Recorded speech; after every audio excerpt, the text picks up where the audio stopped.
Jungle.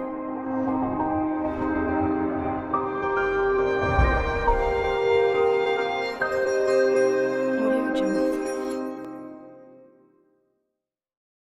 Hi friends, कैसे हो आप सब लोग। आप सभी का स्वागत है एक्सेल वाला के चैनल पे। पाइवट टेबल सीरीज में आज हम लोग सीखेंगे grouping and custom grouping. Grouping and custom grouping क्या होता है, इसके बारे में हम आज जानेंगे। तो इसके लिए सबसे पहले मैं आपको पहले ही बहुत बार बता चुका हूँ, टेबल पाइवट टेबल बनाना ओल्ट एनवी की हेल्प से हम लोग पाइवट टेबल बनाते हैं। यहाँ पे हम लोग एग्जिस्टिंग वर्कशीट में आते हैं और लोकेशन डाल के यहाँ पे पिवट टेबल का हमारा लेआउट आ जाता है। जैसा मैंने मेरे पुराने वाले या पीछे वाले वीडियो में भी आपको बताया कि हम लोग यहाँ पे पिवट टेबल के अंदर डिस्प्ले में जाके क्लासिक पिवट टेबल में काम करेंगे, क्योंकि ये काफी इंटरेस्टिंग है और इसके अंदर काफी फीचर्स है स्टैंडर्ड लेआउट के कंपैरिजन में। तो मैं यहाँ पे सबसे पहले डेट रख देता हूँ। डेट 19 का जो भी वर्जन है, 19 या 19 के बाद का, उसके अंदर ऑटोमेटिकली यहाँ पे मंथ आ जाता है। तो अब मंथ को यहाँ पे हटा देते हैं एंड डेट के साथ मैं यहाँ पे सेल्स अमाउंट रख देता हूँ।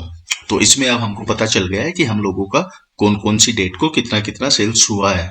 अब इसी में ही ग्रुपिंग के अंदर अगर मैं डेट के ऊपर यहाँ पे आके यहाँ पे राइट क्लिक करके हम लोग यहाँ ग्रुपिंग में आते हैं, तो हमको यहाँ पे ऑप्शन दिखाता है कि आपको कौन से बेसिस पे ग्रुपिंग करना है। सेकंड बेसिस पे, मिनट्स पे, आवर पे, डेज पे, मंथ पे, क्वार्टर एंड ईयर्स।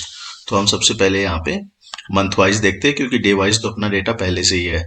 तो मैं जैसे यहाँ पे मंथ पे आता हूँ तो ये अपना मंथ का ग्रुपिंग हो जाता है यहाँ पर कि इस मंथ में ये सेल्स हुई, इस मंथ में ये सेल हुई, जो कि काफी अट्रैक्टिव लगता है, दिखने में भी काफी अच्छा है। पाइवट टेबल का बस एक यही बेनिफिट है कि आप इसके अंदर डेटा को अपनी तरह से कैसे भी समराइज कर सकते हो, कैसे भी रिपोर्ट बना सकते हो। अब अगर इसी डेटा को हम क्वार्टर वाइज लाना चाहे तो हम यहाँ से ग्रुप करके मैं इसको क्वार्टर वाइज लेके आ जाता हूँ यहाँ पे। तो हम क्वार्टर वाइज भी, क्वार्टर वन में हमारा ये सेल्स था, क्वार्टर टू में ये था, quarter three and quarter four आ गया है।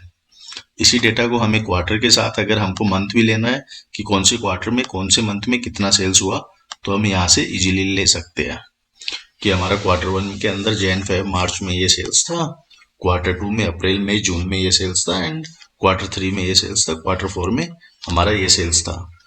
तो यहाँ पे हम डेटा को इजीली रिपोर्ट के वे के अंदर एक क्लिक के अंदर लेके आ सकते हैं। अगर हमको यहाँ पे ईयर वाइज चाहिए कि कौन से ईयर में, अभी मेरे पास यहाँ पे एक ही ईयर है, लेकिन अगर अपने पास यहाँ एक से ज्यादा ईयर का डेटा हो तो हम लोग यहाँ पे ईयर वाइज भी डेटा लेके आ सकते हैं। फॉर एग्जाम्पल 2022 में टोटल इतना सेल्स हुआ, जो कि इन मंथ में ऐसे ऐसे करके डिवाइड हुआ है।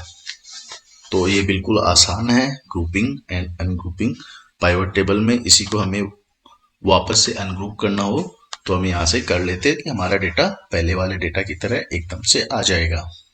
अब हम लोग चलते हैं कस्टम ग्रुपिंग की ओर। फॉर एग्जाम्पल मेरे पास ये डेटा है और इसी डेटा को मुझे वीकली दिखाना है या 7 डेज के डिफरेंस पे दिखाना है। तो हम लोग कैसे दिखा पाएंगे कि 7 डेज के अंदर हम लोगों का क्या क्या सेल्स हुआ। यहाँ पे आपका डेटा कुछ भी हो सकता है, अगर आप चाहो तो यहाँ पे आप टैक्स अमाउंट भी ले सकते हो साथ में, और इसी के साथ ही आप टोटल अमाउंट भी ले सकते हो। तो हमको ये अगर मंथ वीकली दिखाना है या 7 डेज के डिफरेंस पे दिखाना है, तो हम वापस से यहाँ ग्रुप में आएंगे, यहाँ पे डेज के ऊपर करेंगे, मंथ हटा देंगे यहाँ से, और यहाँ पे अगर मैं 7 डेज रख देता हूँ, आप 15 डेज 30 डेज जो भी आपका रिक्वायरमेंट है उसके हिसाब से आप रख सकते हैं।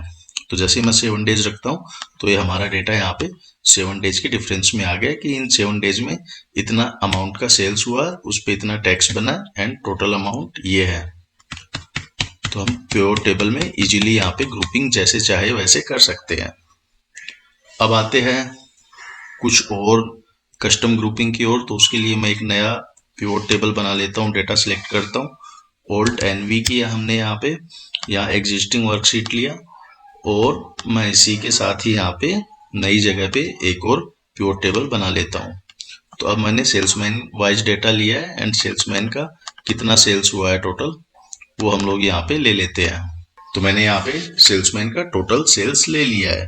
अब हमको यहाँ पर ग्रुपिंग करना है कि मान लीजिए अक्षर है आपका, रवि है, श्रेयस है एंड विराट है, ये सभी सारे एक ही रीजन के सेल्समैन है, एक ही रीजन के अंडर है, एंड इनका टीम लीडर एक ही है। तो हम यहाँ पे जैसे इनको सिलेक्ट करके कंट्रोल की हेल्प से हमने सिलेक्ट किया है, ग्रुप करते हैं तो ये ग्रुप 1 हो गया है यहाँ पे। तो हम लिख सकते हैं यहाँ पे ग्रुप का कोई भी नाम। तो हमने यहाँ पे इस ग्रुप का नाम TL1 रख दिया है। अब हमारे पास हमको कुलदीप हो गया, राहुल, कुलदीप, राहुल, मैं यहाँ पे कंट्रोल बटन प्रेस करके इनको सिलेक्ट कर रहा हूँ, सुमन एंड ऋषभ है, ये एक ही TL के अंडर है, तो मैं यहाँ वापस इनका ग्रुप कर देता हूँ। तो ये अपना ग्रुप 2 हो गया, इसका हम नाम TL2 दे देते हैं कि ये ऐसे करके हम लोग ग्रुप कर सकते हैं। बाकी बचे लोगों का भी मैं यहाँ पे एक और ग्रुप बना देता हूँ। मैंने तीनों को सिलेक्ट किया और फिर हम लोग यहाँ पे ग्रुपिंग में आए और इनका एक ग्रुप बन गया है जिसका नाम मैं TL3 दे देता हूँ। तो पाइवट टेबल में ग्रुप बनाना बहुत ही इजी है और आपकी रिपोर्ट बहुत ही एक अच्छे तरीके से आप प्रेजेंट कर सकते हो। अब हम आते हैं नेक्स्ट ग्रुपिंग की तरफ। यहाँ पे मेरे पास डेट है, सेल्समैन है, प्रोडक्ट है, रीजन है, यूनिट्स है, रेट है, सेल्स अमाउंट है, टैक्स है, टोटल अमाउंट है एंड ड्यूज बाई है। तो मैं इनको फिर से एक बार सिलेक्ट करता हूँ सभी डेटा को, Alt NV किया हमने, यहाँ पे एग्जिस्टिंग वर्क शीट में आए और यहाँ पे लोकेशन के लिए मैं लोकेशन दे देता हूँ इसका, यहाँ पे हमने लोकेशन दे दिया है। अब मुझे यहाँ पे देखना है कि जो मेरा अमाउंट ड्यूज है, जो हम लोगों को यहाँ पे ड्यूज का दिखा रहा था कि ये इतने इतने दिन से ड्यू है अमाउंट, तो अगर मुझे ये देखना है इनका डेज के अंदर ग्रुपिंग करके कि कितने दिन से कितना अमाउंट ड्यू है, तो हम लोग यहाँ पर ड्यूज बाई ले लेते हैं। ये मैं यहाँ पे रो के अंदर रख देता हूँ कि, और इसी के साथ ही मैं टोटल अमाउंट यहाँ पे रख देता हूँ। तो अब हमको यहाँ पे आ गया है कि हमारा जो ये टोटल अमाउंट है, एक दिन से इतना ड्यू है, 2 दिन से इतना ड्यू है।